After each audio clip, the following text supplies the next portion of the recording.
So we're actually now joined on stage by one of the closest friends of Eric, and they were supposed to speak here together, but unfortunately Eric had to fly out for an emergency. But he's actually one of the biggest shapers of modern tech, having been one of the key figures in Silicon Valley, but I think also deeply caring about Europe. I first met him actually when I was a student in 2011 in the UK, and there was something called Silicon Valley Comes to Cambridge, and we had a dinner with a few students. I'm sure he won't remember that, but for me it was a massive inspiration.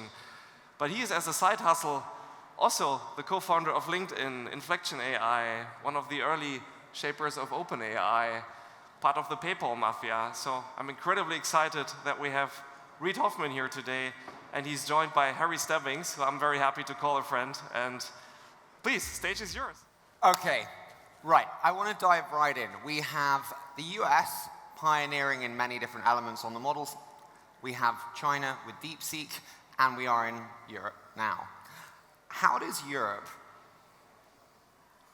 remain in a position of competition in a next wave of AI?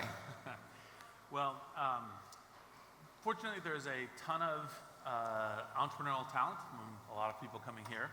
But as the European Union and the Commission tries to say, hey, what our role is in the World Cup football game is we're going to play the referee in the World Cup between China and the US.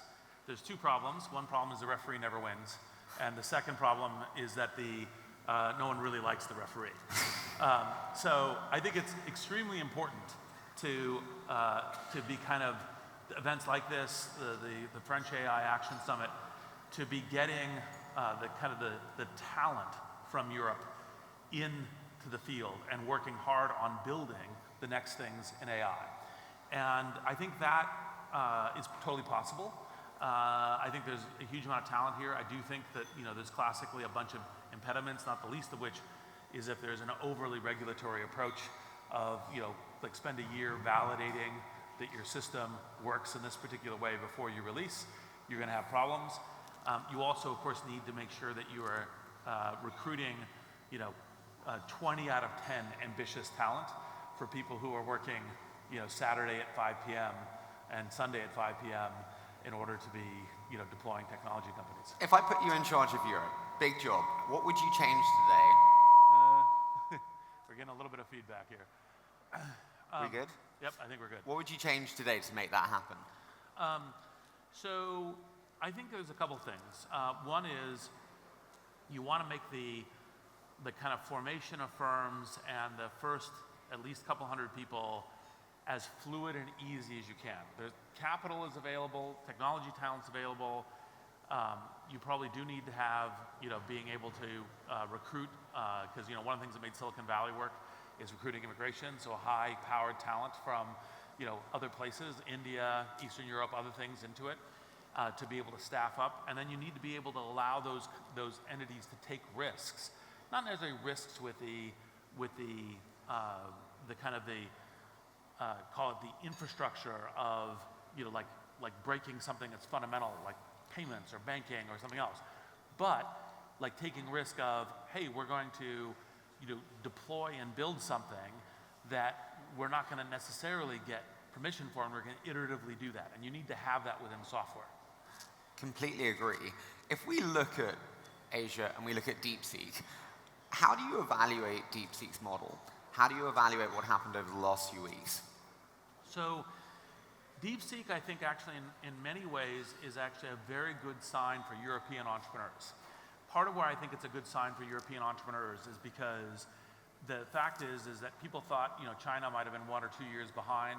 You have high talent that's, gets access in some way to, kind of large-scale models, because when you ask DeepSeek who it was, it says, I'm ChatGPT. And you're like, okay, that's interesting. Where did that come from? And so that means that you can actually, in fact, build and deploy these things. Like it's still, to use the baseball metaphor from the US, it's still the first inning. So that's good.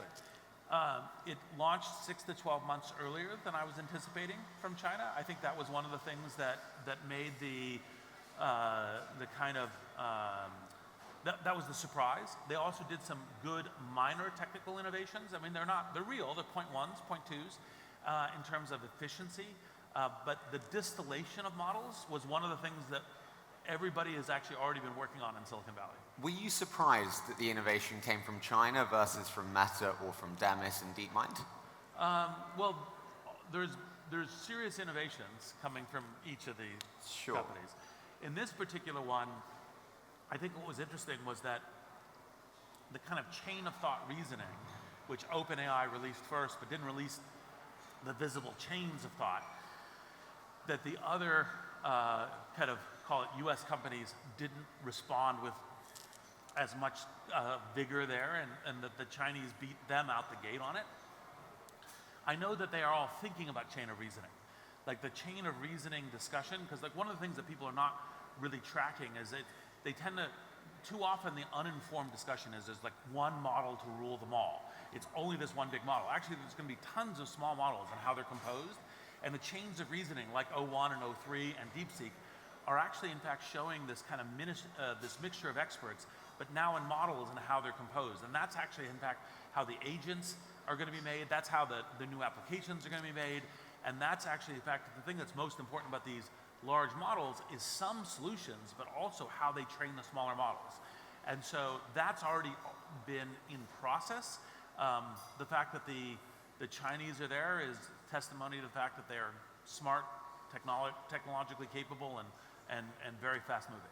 When you look at DeepSeek today, on the surface it would seem that they are compute constrained, they don't have access to Blackwell, and they don't have access to the $500 billion, or whatever amount it is, in Stargate. It would seem a tough position. How would you evaluate their stance? So I think that the key questions for this is, how do you do software? Too much people are focused on where the compute is. It's a question of, do you have access to compute? Do you have access to data? Do you have access to the scale talent in order to make it work? And that is actually, in fact, obviously we have the density of that within the West Coast of the US, but that's not the only place where you can get density of this. I mean, London, obviously, with what DeepMind is doing and Demis' office, has a number of different areas of innovation and access to this kind of serious compute.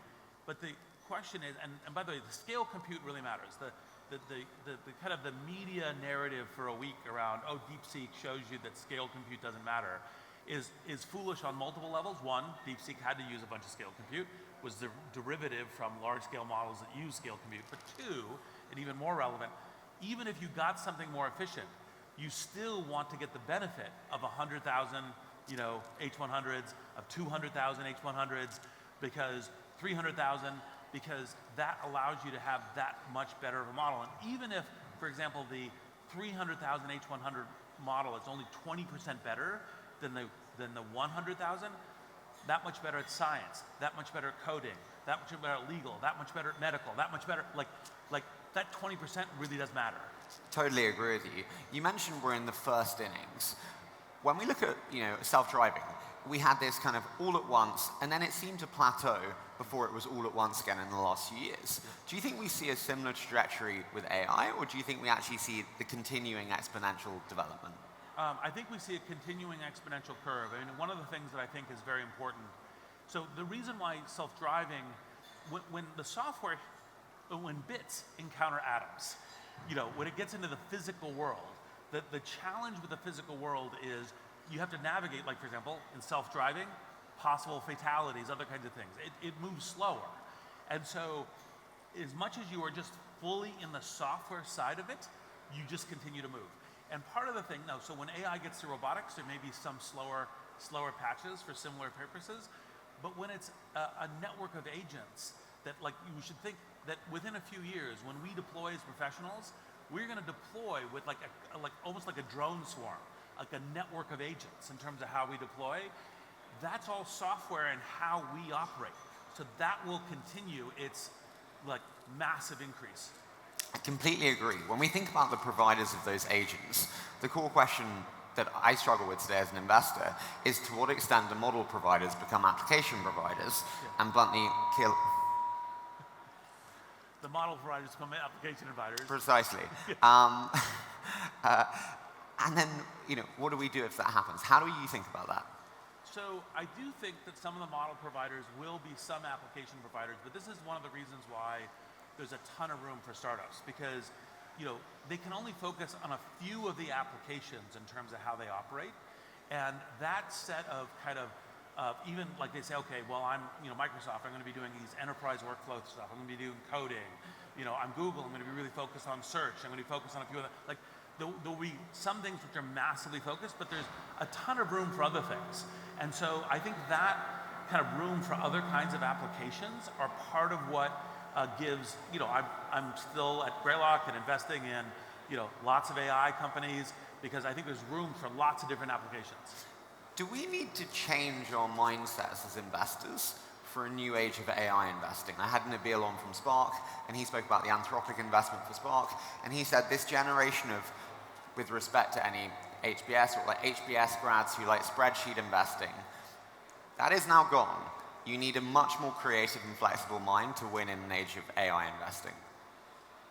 Well, I think in every major new revolution, you have to think about which of the key rules change.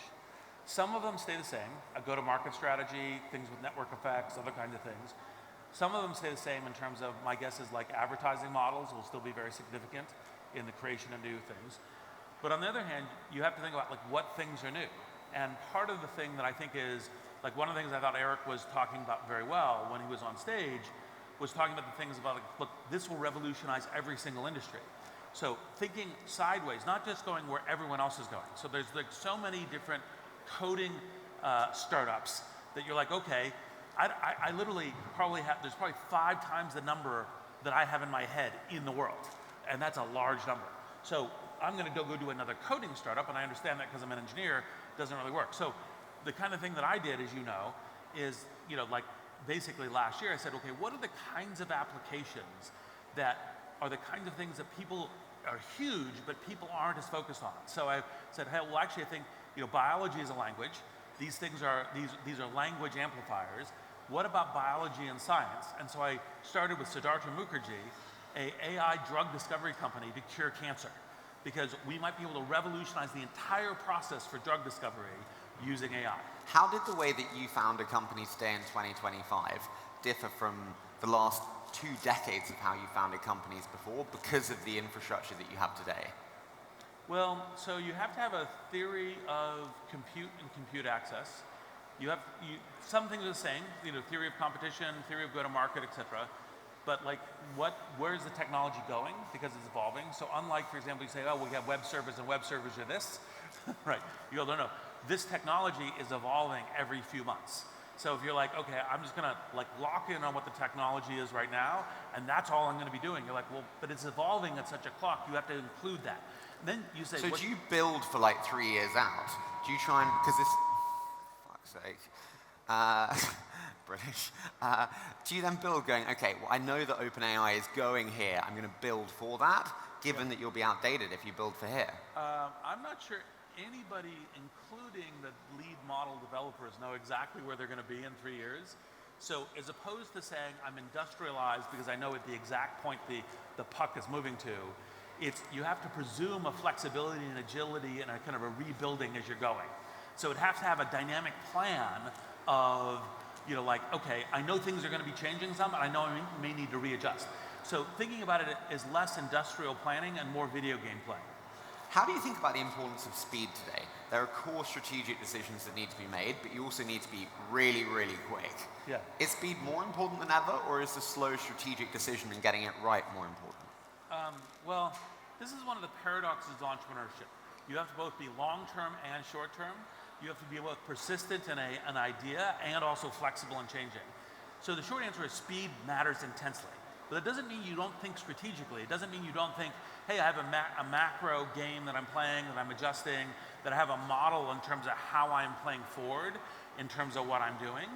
But you're doing that at a very fast clock of iteration. And so just like I was doing in blitzscaling, the kind of evolution of the speed to scale is now, each year, it matters more. And it's one of the things that, part of the reason why we do these things in Europe, because one of the things that Europe needs to understand is the speed of the game.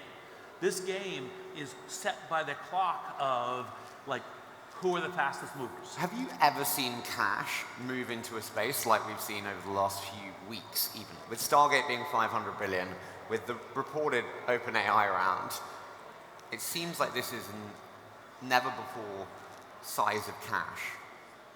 So that's, by the way, true for each decade, right? So each decade we get there. So no, it's new. It's at another whole massive level up.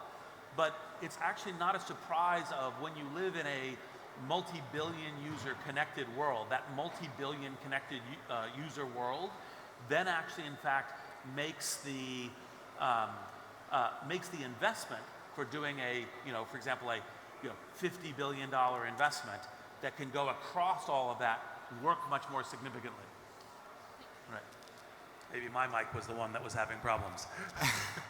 I'd love to do a quick fire, because I know we've got... when you look forward at 2025, will this be the year for mass consumer adoption? I don't think it'll be mass consumer adoption, but I do think that it will be the year by which it really kicks off. Here's one of the more surprising things.